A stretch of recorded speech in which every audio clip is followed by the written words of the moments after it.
Good morning classes. पिछली video में हमने एक्सरसाइज 4.2 कंप्लीट कर ली थी चैप्टर 4 की। आज मैं आपको एक्सरसाइज 4.3 ये स्टार्ट कराता हूँ। 4.2 हमने कंप्लीट कर ली थी, ठीक है। फर्स्ट क्वेश्चन है, इसमें इक्वेशन है 2x² - 7x+3 को पूर्ण वर्ग मेथड से सोल्व करना है। 4 क्वेश्चन है फर्स्ट में। अब फर्स्ट क्वेश्चन करा रहा हूँ, पूर्ण वर्ग मेथड होता है परफेक्ट स्क्वायर रूट मेथड से, ठीक है बच्चों। परफेक्ट रूट स्क्वायर मेथड से हमें क्या करना है, इन इक्वेशंस को सोल्व करना है। अब परफेक्ट स्क्वायर मेथड हमने बच्चों 9th में पढ़ा था, ठीक है। तो 9th में क्या करते हैं, सबसे पहले जो इक्वेशंस आपकी दे रखी है, इस इक्वेशन में एक्स स्क्वायर के पास 2 को इसे यहाँ से हटाते हैं। कैसे?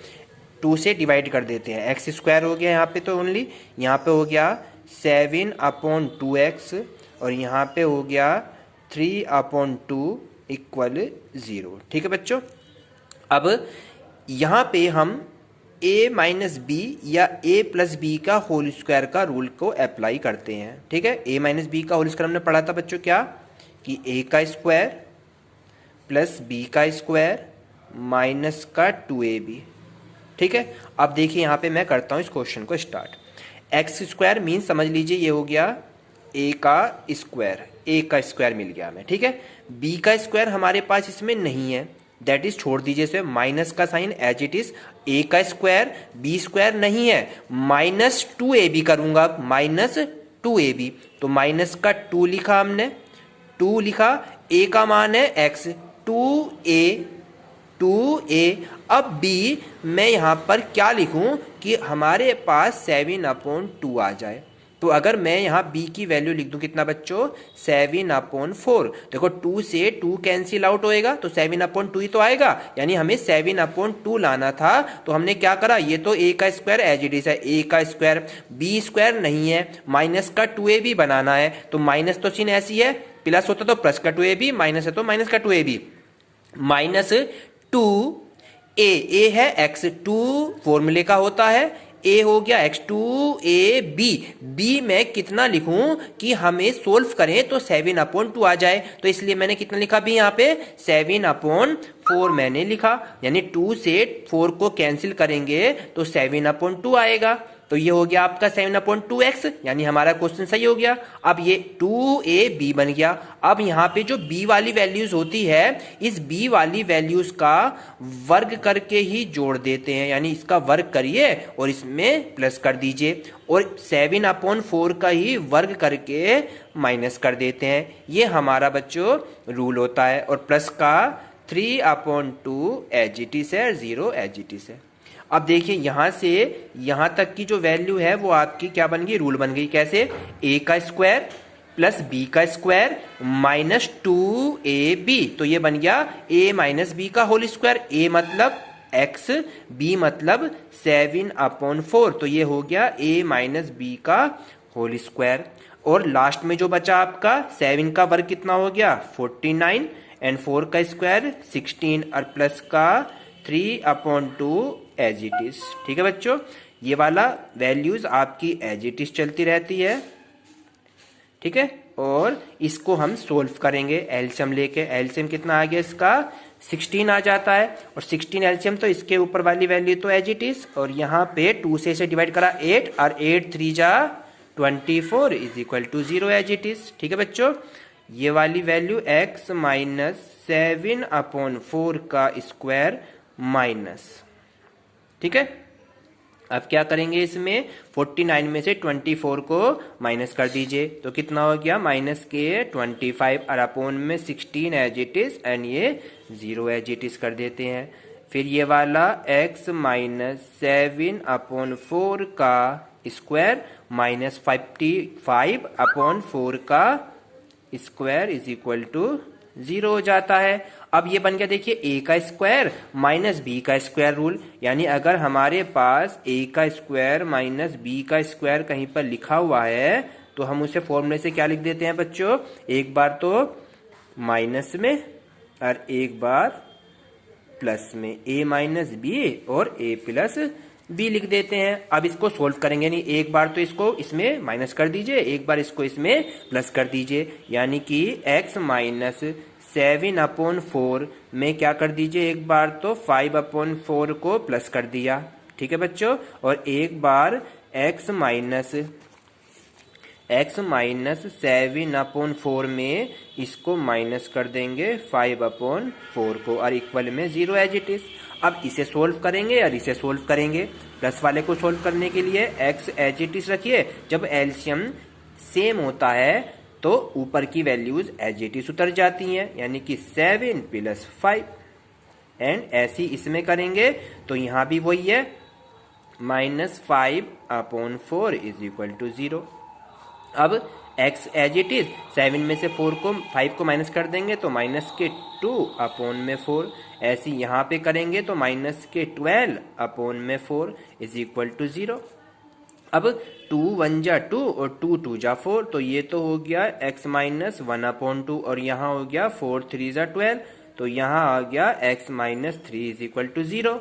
अब इसको रखेंगे 0 के बराबर तो x की वैल्यू कितनी आ गई बच्चों यहाँ से 1/2 और इसे रखेंगे तो x की वैल्यू कितनी हो गई 3। तो हमारे जो नंबर्स आंसर आते हैं वो 3 एंड 1/2 x की वैल्यू, ये हमारा बच्चों आंसर हो जाता। इस तरीके से हम पूर्ण वर्ग मेथड से इस क्वेश्चन को सोल्व कर लेते हैं। ठीक है, इसमें 4 क्वेश्चन है, 4 में से फर्स्ट पार्ट मैंने करा दिया है, बाकी 3 पार्ट आप अपने आप करेंगे। अब इसका सेकंड पार्ट लेकर चलते हैं, यानी सेकंड क्वेश्चन। ठीक है बच्चों, चलिए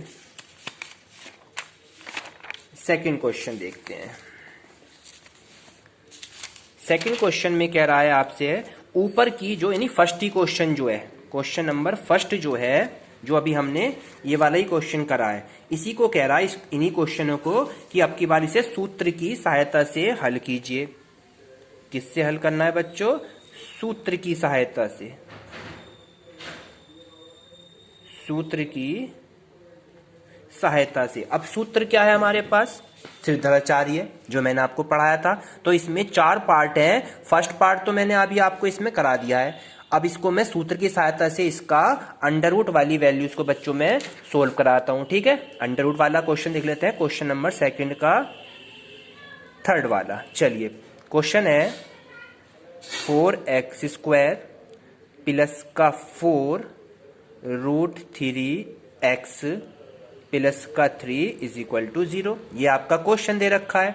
अब इसे सूत्र की सहायता से हल करना है। सूत्र क्या होगा आपका? x बराबर, अगर समीकरण x में है तो x बराबर, y है तो y बराबर कर देते हैं। तो x बराबर -b plus minus under root में b² - 4ac में 2a। ये हमारा बच्चों क्या है? फॉर्मूला है, सूत्र है। ठीक है, अब इस सूत्र में इस समीकरण से सारी वैल्यू इसके अंदर पुट कर देंगे। चलिए, एक इसकी समीकरण की तुलना कराते हैं किससे? ax² plus bx plus c बराबर 0 से तुलना करने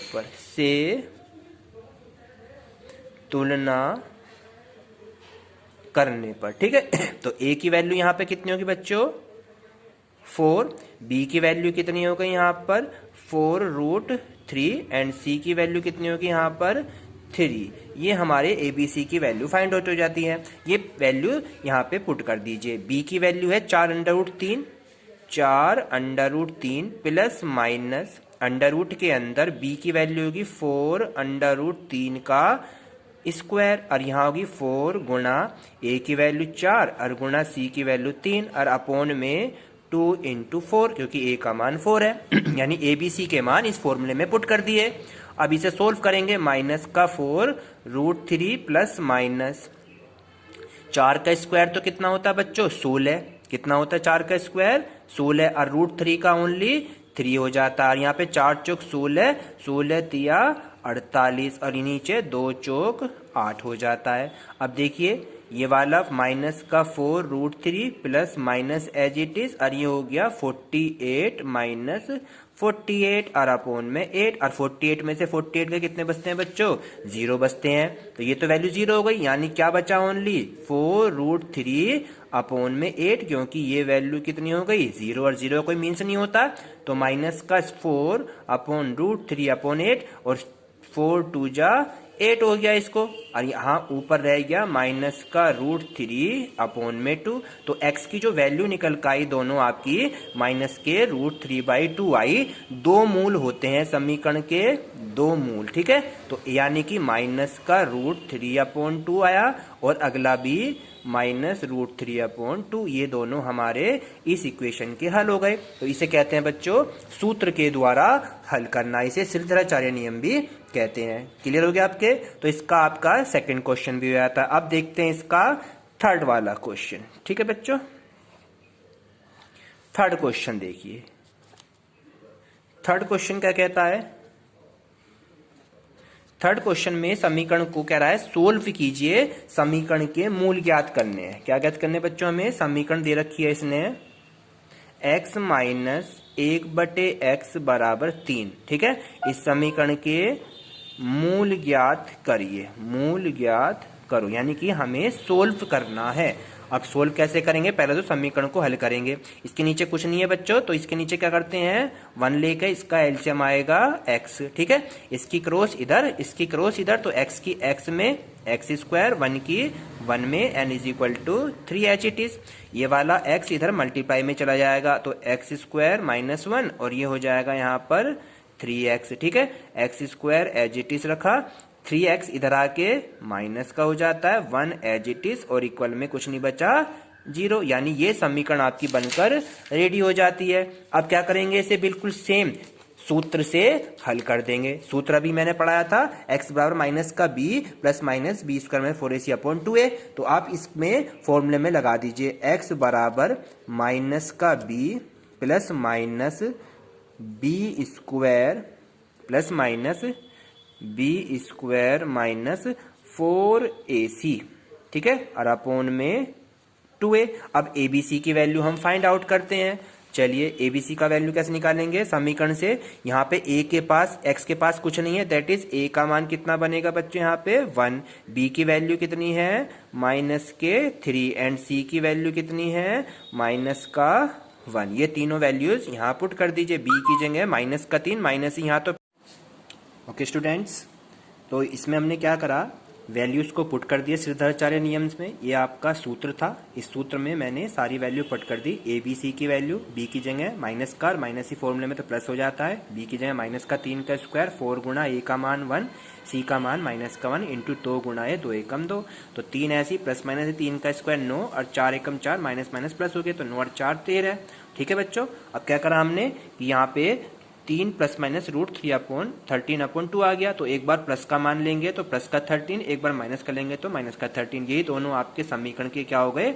मूल ज्ञात हो जाते हैं। इस तरीके से क्वेश्चन नंबर 3 के हमारे मूल भी ज्ञात हो जाते हैं। क्वेश्चन नंबर 3 में आपके 2 पार्ट दिए हुए हैं, एक पार्ट मैंने करा दिया है, एक पार्ट आप अपने आप करेंगे। ठीक है बच्चों, इसका एक पार्ट मैंने करा दिया है। अब इसका क्वेश्चन नंबर 4 स्टार्ट करते हैं। ठीक है, आज मैं आपको इसमें 4th क्वेश्चन कराऊंगा, तो इसमें 11th क्वेश्चन है, तो आपके 4 या 5 ही क्वेश्चन कंप्लीट होंगे। ठीक है, तो आपका मैं 4th क्वेश्चन ये वर्ड प्रॉब्लम टाइप में आपके इस एक्सरसाइज में अब स्टार्ट होते हैं। तो आप बड़े ध्यान से अपनी बुक्स में देखेंगे तभी आपके क्वेश्चन क्लियर होंगे। ठीक है, चलिए क्वेश्चन में लिखा है कि 3 वर्ष पहले रहमान की आयु का व्युत्क्रम, रहमान की आयु का व्युत्क्रम कह रहा है 3 वर्ष पहले, वो भी। तो सबसे पहले तो मान लो, माना रहमान की आयु, माना रहमान की वर्तमान आयु, हमने मान ली बच्चों यहाँ पे रहमान की वर्तमान आयु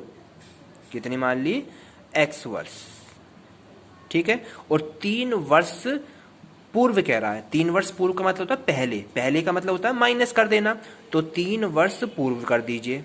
3 वर्ष पूर्व रहमान की आयु, 3 वर्ष पूर्व रहमान की आयु, मैंने पूर्व में बताया था बच्चों कि इसे माइनस कर देते हैं x में से, और 3 वर्ष बाद कहता था तो x में 3 को प्लस कर देते। ठीक है बच्चों, तो ये होगी रहमान की 3 वर्ष पूर्व, 3 वर्ष पूर्व रहमान की आयु। अब कह रहा है इसकी आयु का कर दो व्युत्क्रम, कह रहा है 3 वर्ष पूर्व रहमान की आयु का व्युत्क्रम, तो इसका कर दो व्युत्क्रम। आयु का व्युत्क्रम का मतलब होता है अपोन में, यानी उल्टा, आयु का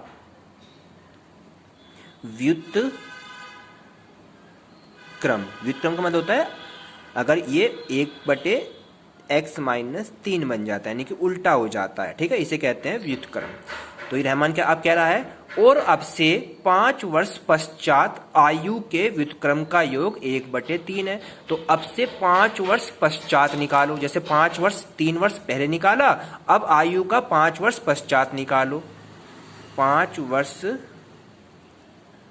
पश्चात आयु, उसकी आयु यानी रहमान की 5 वर्ष पश्चात आयु निकाल दो। अब तो क्या करेंगे, अब की बार पश्चात में 5 क्या हो जाएगा बच्चों, प्लस हो जाएगा, और इसका भी व्युत्क्रम कर देंगे, इसका भी व्युत्क्रम कर देंगे, तो क्या हो गया 1/x+5 हो जाता है, ठीक है। अब कह रहा दोनों की आयु का योग 1/3 है, तो प्रश्न अनुसार आ जाइए, प्रश्न अनुसार दोनों की आयु का टोटल कर दीजिए, 1/x-3 प्लस 1/x+5 और इज इक्वल टू कितना बन जाता है 1/3। यही क्वेश्चन आपका क्वेश्चन नंबर 3 का बिल्कुल सेकंड वाला part as it is question है यहाँ तक, ठीक है।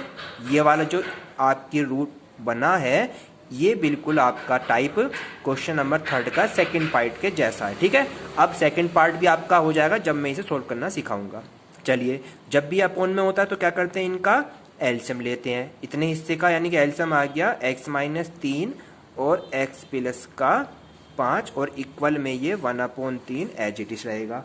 अब एलसीएम कैसे करते हैं, इसकी क्रॉस इधर, इसकी क्रॉस इधर हो जाएगी, तो x+5 की 1 में करेंगे तो x+5 और प्लस का साइन, और x-3 की 1 में करेंगे तो x-3 हो जाता है। अब यहाँ पे x और x तो कितने हो गए बच्चों, यहाँ पे तो 2x हो गए, और 5 में 3 माइनस हो गए तो कितने हो गए, प्लस के 2 बन जाते हैं।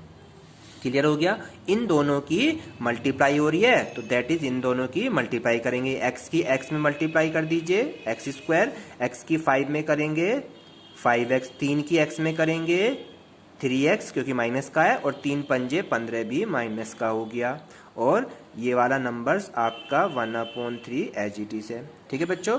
अब ऊपर आपका 2x+2 एज इट इज, नीचे सोल्व करेंगे थोड़ा सा, x² एज इट इज, 5 में से 3x घट जाएंगे तो प्लस के 2x और माइनस के 15 एज इट इज, और 1/3 एज इट इज। अब इनकी क्रॉस मल्टीप्लाई, इसकी क्रॉस इधर, इसकी क्रॉस इधर, तो 3 की तो मल्टीप्लाई इधर हो जाएगी, और इस पूरे की मल्टीप्लाई 1 में करेंगे तो सेम ही वैल्यू को ये एज इट इज छोड़ देता है। चलिए 3 की मल्टीप्लाई इधर करनी है हमें, 3 के साथ आ गया 2x+2, और इधर 1 के साथ ये वाली वैल्यू एज इट इज हम लिख देते हैं, ठीक है बच्चों। ये हो गया आपका नंबर एज इट इज। अब इन्हें सोल्व कैसे करेंगे, 3 के अंदर मल्टीप्लाई, 3 दूनी 6x और 3 दूनी 6, और बाकी एलिमेंट x², ये वाली as it is, 2x as it is, और माइनस के 15 एज इट इज। पहले स्क्वायर आता है तो स्क्वायर लिख लीजिए, 2x एज इट इज लिख लीजिए, माइनस के 15 एज इट इज लिख लीजिए, और इन सबको आप इधर ले आइए तो माइनस का 6x और माइनस का 6 बराबर 0 हो जाता है। x² एज इट इज रखा, 2x और 6x, 2x में 6 घट जाएंगे क्योंकि माइनस के 6, तो माइनस के 4x, और 15 माइनस के 6 माइनस के, तो 15 और 6 कितने हो गए बच्चों, माइनस के 21, क्योंकि माइनस माइनस ऐड हो जाते हैं और साइन आपका माइनस का ही रहता है। अब ये आपकी एक इक्वेशन बनकर रेडी हो गई। अब हमें ऐसा फैक्टर करने की मल्टीप्लाई करके तो 21 आ जाए, और जोड़ घटा के हमारा माइनस के 4 आ जाए, तो 7 से 21 होते हैं, और 7 में 3 गए तो 4 भी आ जाएंगे। तो आपको x² एज इट इज रखना है, यहाँ पे रख दीजिए 7 माइनस 3, 7 में 3 गए तो 4, और 7 में 3 की मल्टीप्लाई तो 21 भी आ जाता है, और 21 एज इट इज, ठीक है बच्चों। आपकी आप क्या करेंगे, x² एज इट इज रखा, 7x के साथ एक और अंदर माइनस का 3x एज इट इज, और ये 21 is equal to 0 as it is, ठीक है बच्चों। यहाँ पे अब क्या करेंगे, इसमें से कॉमन और इसमें से कॉमन, इसमें से आ रहा है x कॉमन, तो यहाँ रह गया x माइनस का 7, अब इसमें से प्लस का 3 कॉमन, यहाँ रह गया x माइनस का 7 इज इक्वल टू 0, सेम वाला अलग हो जाता है, यानी x माइनस 7 अलग, और यहाँ x और प्लस के 3 अलग हो जाता है। यहाँ से x की वैल्यू कितनी निकल के आई बच्चों, 7 और यहाँ से x की वैल्यू जो आएगी वो माइनस की, क्योंकि जो माइनस होता है वो प्लस में आता है, जो प्लस है वो माइनस हो जाता है। तो ये माइनस वाली जो वैल्यू होती है ये ऋणात्मक है, ये आग्रह मान होता है, हम इसे बच्चों नहीं लेते हैं। ठीक है, तो हमारा जो x का मान आया वो आया 7 और हमने x क्या माना था, रहमान की वर्तमान आयु मानी थी। तो अतः रहमान की जो आयु आई है, अतः रहमान की आयु कितनी है बच्चों, 7 वर्ष। ये हमारा आंसर बन जाता है। ठीक है, इस तरह से हम क्वेश्चन कर लेते हैं। ये आपके आज मैंने 4 क्वेश्चन कंप्लीटली करा दिए हैं। कल मैं नेक्स्ट क्वेश्चन आपके 5 से स्टार्ट कराऊंगा। इसे अपनी नोटबुक में करते रहेंगे और जो प्रॉब्लम्स आती है मुझे आप कल बताएंगे। Thank you.